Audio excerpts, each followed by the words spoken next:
I value truth, but I also look at results. The reality is that Trump didn't cleanse the swamp, he filled it, didn't he? You're entitled to your opinion, but you're not entitled to your facts. He needs more than his base to win the election. It comes down to getting out the vote. As the U.S. election campaign draws to a close, most of the polls show Joe Biden in front. But the Trump campaign still insists the president can and will win a second term. My guest this week from Austin, Texas, is Mica Mosbacher, a former co-chair of the Republican National Committee and now advisor to the Trump campaign. If it's all going so well, why has Mr. Trump himself started talking about losing?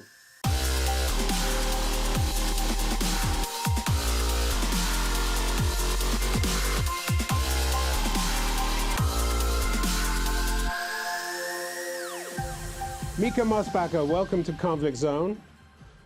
We've seen a steady stream of prominent Republicans jumping ship to vote for Joe Biden, and now Donald Trump himself talks publicly about losing. If I lose, he said, I'll have lost to the worst candidate in the history of presidential politics. He's already talked about how tough it's going to be to hold on to the Senate. What hope is there for your campaign if Trump himself is already behaving like a loser?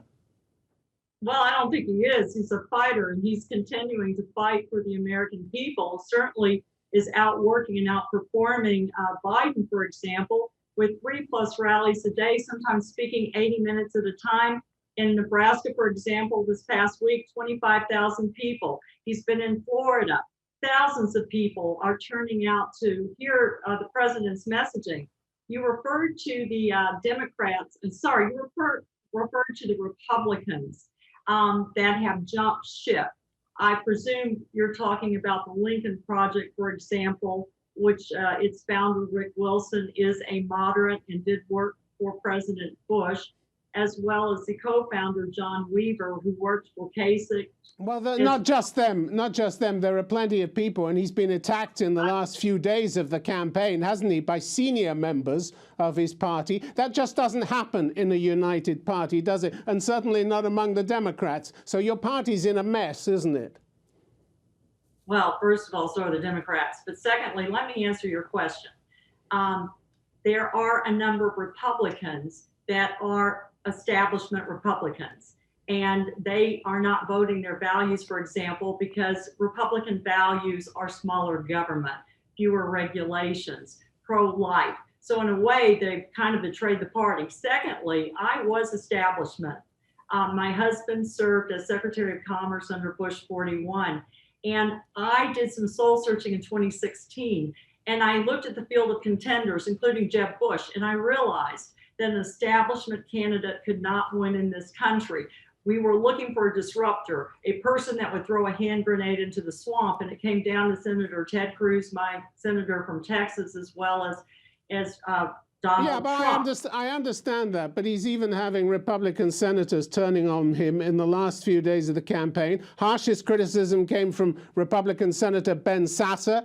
He told constituents Trump mistreats women, flirts with white supremacy, and secretly mocks evangelicals. Again, a pretty damning indictment from your party just before the election, isn't it? That's just one senator. Most of the Republicans. What about John Cornyn, your own senator, one of your own senators in Texas? He said Trump let his guard down and got out over his skis, as he put it, by playing down the threat from the virus. And he added, I think the biggest mistake people make in public life is not telling the truth. And with that, he put his finger on one of the key failings of Donald Trump, didn't he? The truth deficit. Now, in the past, you've tried to finesse Trump's lies by calling them truthful hyperbole. Why don't you call out lies when you hear them? No principles, no red lines for you? There are two warring ideologies in this country. One is the country under our traditional GOP values of capitalism, as well as I said before, energy independence, smaller. I'm talking about truth, Mica Mosbacher. I'm talking about truth. Don't you value truth anymore? I value truth, but I also look at results. And Trump has a tremendous record and resume to run on. And Well, this I'll come election, on to his record. I'll come on to his record. But by defending his constant distortions, you become part of the lying machine yourself, don't you? You do as much damage as Trump because you try to pretend that truth in politics doesn't matter. Is that how you want to be remembered?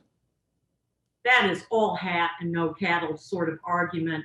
Every single politician flip-flops. So if you want to talk about an individual who's lying, look at the cover-ups this week in terms of Joe Biden and his son Hunter and his overseas business dealings, for Well, example. we don't know anything about his overseas business dealings, and nor do you, and nor do you. So this is just a smear, isn't it? Nothing has been proven one way or the other. It hasn't been answered, but there is a laptop and there are emails. And these questions will not be resolved prior to the election. That's absolutely true. But what you're talking about are flip-flops. And no, I'm talking about false and misleading statements, 20,000 of which President Trump has made since he took office, according to the Washington Post. The trouble is, Mica Mosbacher, that Trump's lies have victims, especially during this pandemic, don't they? He's constantly played it down and assured Americans the virus was under control when he knew it wasn't. He did this again 2 days ago when he said, "We're rounding the corner beautifully." Simply not true, is it? Complete nonsense. And you go along with this? Post, like so many of the mainstream news organizations, is the propagandist machine for the Democratic Party. 1. 2, we are hopeful in this country because of Operation Warp Speed, a program that is developing therapeutics like remdesivir, and in addition to accelerating vaccine production in this country. Remdesivir has been labeled by the World Health Organization as having no effect on the pandemic. No effect, remdesivir. The World Health Organization was less than transparent, as was China. I have to say that no one in the Democratic Party, in my opinion, would have had a better response to this virus than Donald Trump. First of all, well, I don't know how you can say that because, you know, you have a record 500,000 new cases of COVID in the past week, 39% increase in the last 14 days, infections and hospitalizations surging nationwide. And the largest increase is in hospital admissions in your state, Texas, which reported almost 1,000 new cases on Tuesday, up 20% from a week ago. And Trump tells the nation we're rounding the corner beautifully. And that is nonsense, isn't it? It's not a flip-flop, it's just nonsense. No, it's not. First of all, there is a spike. Absolutely. But I just heard on CNN today that the hospitalizations are declining. Secondly, mortality rate has declined 80%. So we certainly are beginning to round the corner in the sense that we understand this virus much more than we did before. We understand how to mitigate it. We can target certain areas such as El Paso, as you referred to, that are going to shut down temporarily for 2 weeks, but we're not going to lock down our country such as Germany and France are doing. That kills the economy. And there's also collateral damage when you begin to ignore the fact that individuals need to go to work, pay their mortgage, pay their rent, feed their families. There's an issue here that people need that optimism to get back to work. And Trump built a robust economy before. He will build it again. People need the truth, Mica Mosbacher, especially at a time of a national health emergency, international health emergency. And anyway, his precious stock market doesn't believe him either, does he? The Dow Jones index lost 1,800 points in 3 days. He always prides himself on the strength of the stock market. And he always says he's done a great job, but Americans don't agree, do they? He's done a great job. We just got fantastic news that we have 33% record growth in this country. We haven't seen that kind of figure since 1947. Markets don't like uncertainty, and there is uncertainty as we're going into this election. The margins are razor thin. So obviously the market is going to respond to that uncertainty to a degree. It did in 2016. But again, Americans are looking for hope, and they are And in contrast, the Democrats who are running on the COVID virus because they don't have any other achievements to highlight at this point. You and say they're Trump- looking. You say Americans are looking for hope. On October the 8th, the Reuters Ipsos poll said 59% disapproved of Trump's handling of the virus. Only 37% approved. An overwhelming plurality of Americans do not believe him and do not think he's handling it correctly. And you've got more than 227,000 Americans dead. You have 4% of the world's population and more than 20% of the global death toll. If that's a great job, I'd really wonder what you think would be a bad job. First of all, I don't look at polls. Polls were wrong in 2016. They predicted that Hillary Clinton would win. So I don't pay attention to polls. Secondly, I'm not going to minimize the number of individuals who've lost their lives to this virus in this country. However, as I said, It would be nice if someone in your party mentioned that, wouldn't it? We have an 80% decline in mortality rates in this country, and that does represent hope. Americans need to get back to work. Mothers need their children in school. The Democrats, if they had their way, would push another lockdown in this country. I think that individuals are behaving responsibly. They're listening to the CDC guidelines. They're wearing masks. The administration left that up to individual states and individual governors and individual mayors. I live in Texas. We have a mask mandate, and individuals wear masks anytime they enter a business or a restaurant. So the vice president has not been following CDC guidelines. He shouldn't have been, having been exposed to someone who had the virus, or let's say, 5 people in his group who've now contracted the virus. He's still going around. He doesn't always wear a mask, does he? Well, first of all, he's not like a regular average citizen. He's COVID tested every single day. Individuals who are meeting with him, for example, in the Oval Office, were COVID tested. Individuals around him were wearing masks. So he's not your average. Has exploded in COVID cases. He has worn masks in situations where it was appropriate or required, such as touring a plant, General Motors plant in Michigan, for example.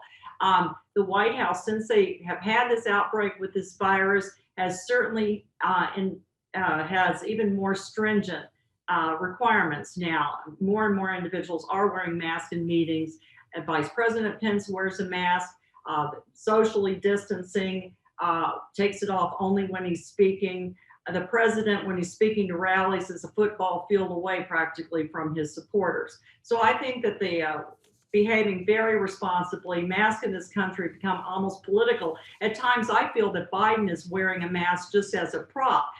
He's on stage 10 feet away from an individual, and he's now got double mask on. So That's I right. don't think... So mock him for wearing a mask now. I want to get on to Trump's record, because one of his most frequent promises has been to cleanse the swamp in Washington. The reality is that Trump didn't cleanse the swamp. He filled it, didn't he? If you look at his former close associates and appointees who face criminal indictments, many for doing what their boss does every day, which is distorting. Roger Stone, guilty of lying to Congress. Michael Cohen, former personal lawyer, guilty on 8 criminal counts. George Papadopoulos, former foreign policy advisor, guilty to lying about contacts with Russians. Paul Manafort, Michael Flynn. So no, he wasn't cleansing the swamp. Trump has refilled it with sleaze and criminals, hasn't he?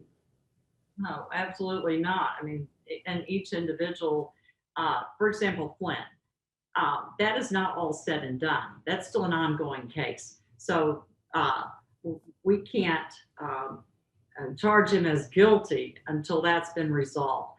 Paul Manafort was hired for one purpose only. He was hired to help with the delegates in 2016 in Cleveland. He was hired because of his record. He wasn't there that long. He was in and out. Trump says he's been so unfairly treated, you know? The irony is, this is a man who kept calling for Hillary Clinton to be locked up, but it's his own people who've been locked up, and his own people who've left under an ethical cloud from the White House. Well, Paul Manafort wasn't in the administration. Michael Cohen wasn't in the administration. Okay, well, look at former Labour Secretary Alexander Acosta, resigned after reports he was involved in a plea deal for Jeffrey Epstein. Ryan Zinke, multiple ethics investigations. He was former Secretary of the Interior. David Shulkin, former Veterans Secretary, caught sightseeing on government business.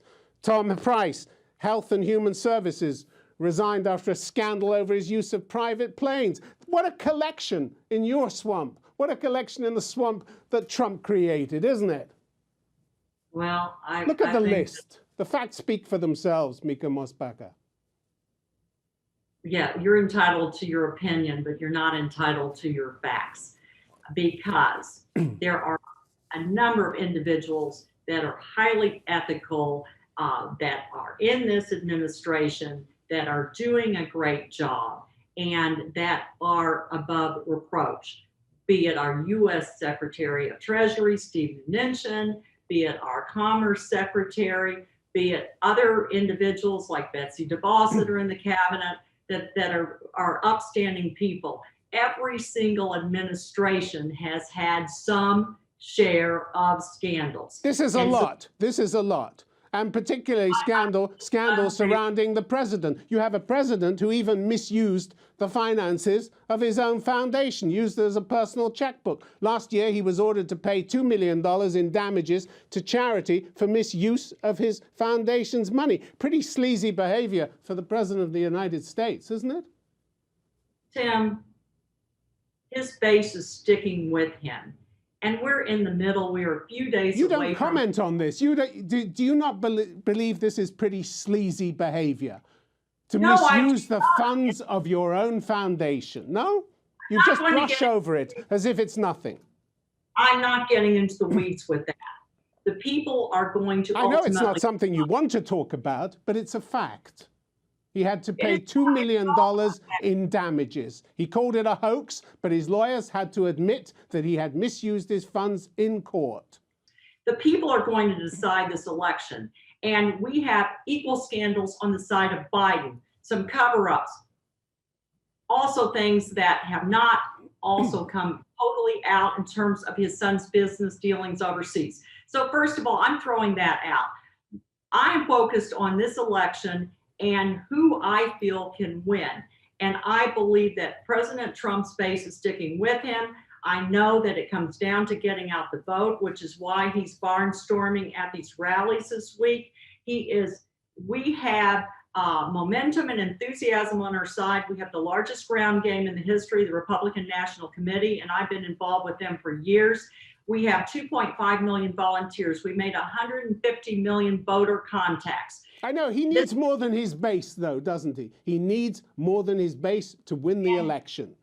And he's reached out this week. And you don't win it by setting an example of ripping off your own foundation, do you? Americans who are voting for Trump could care less. They couldn't care less about laws or rules? Is that what you're telling me? You represent the lawless in America. Is this what you're telling me?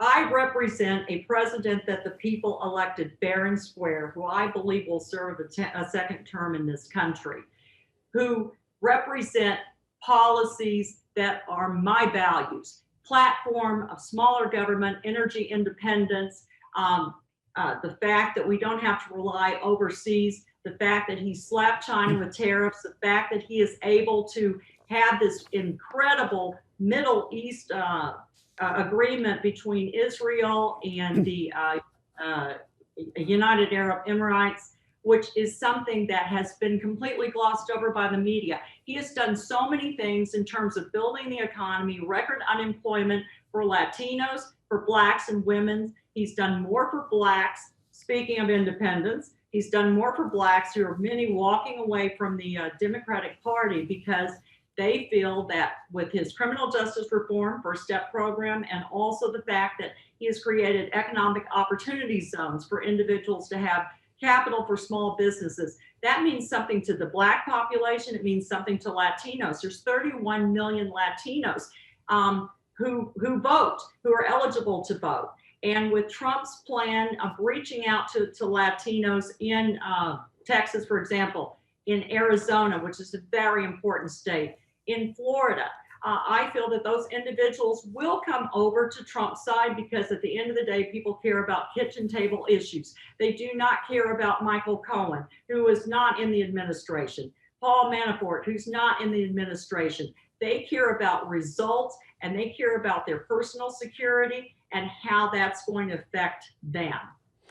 Mica Mosbacher, let's talk about Women for Trump, your group that you're associated with. After all the ways in which Trump has publicly insulted and demeaned women for so many years, why should any woman lift a finger for him? Look at the insults. Rosie, look at the insults that he's leveled against them. Rosie O'Donnell, she's a slob. How does she even get on television? If I were running her program, I'd fire Rosie. I'd look her right in that fat, ugly face of hers and say, Rosie, you're fired. If he referred to you as a fat, ugly slob, would you work for him? I've known him for years and I do work for him. To the women that I know, he's been highly respectful of. And he was highly respectful of women in the Trump organization in terms of also giving them opportunities that they wouldn't have elsewhere. I will say this, that some women don't like his tweets, some women don't like his tone and their communication style. But at the end of the day, they are more interested in voting their values, voting for the platform, rather than voting for a socialist candidate. One day, I don't know who Biden is. He's a moderate one day. He's a Trojan horse for the progressive side of his party the next day. He's a Bernie Sanders in sheep clothing. So, you say, but across nearly every group of women voters, Biden holds a significant polling advantage. Women voters favor Biden by 11 points. Suburban women are endorsing Biden by a 14% majority, 14% margin. Which means, of course, that when Trump goes to one of these rallies and sees women there, he's left with, please like me, a request. That's a little bit pathetic, isn't it, from a president? Please like me. I've done so much for you. Really? They don't think so. I disagree. One of the lowest figures of unemployment pre-pandemic was within women. Women care about border security. They don't want drugs coming across the border, for example. They don't like children being separated from their relatives, and nor do you, do you? You didn't like that policy either. Some of those policies were very heartbreaking, but you've got to also realize that many of the children that came across the border came across with coyotes, which are independent smugglers, and it was very difficult to reunite them with the parents. The so-called cages where the children were kept to keep them safe were built under Obama. That's neither here nor there. They weren't peopled with all the children that have been separated by your administration, were they? That was a heartbreaking situation that I didn't necessarily agree with as a mother. However, what I do agree with is the fact that we've already managed to build 374 miles of wall. I live in Texas. I want my border safe. I don't want the majority of drugs coming in across my border and into the streets where they're selling drugs and there is crime and violence. I also care about police. And President Trump is a law and order president. He's got the men and women in blue. He's got their back. And that's important to me. That's important to women and to families. I don't want to call 911, which is the United States emergency number, and get a recording because the police have been defunded. And they've been defunded $150 million, for example, here in Austin, Texas, where I live.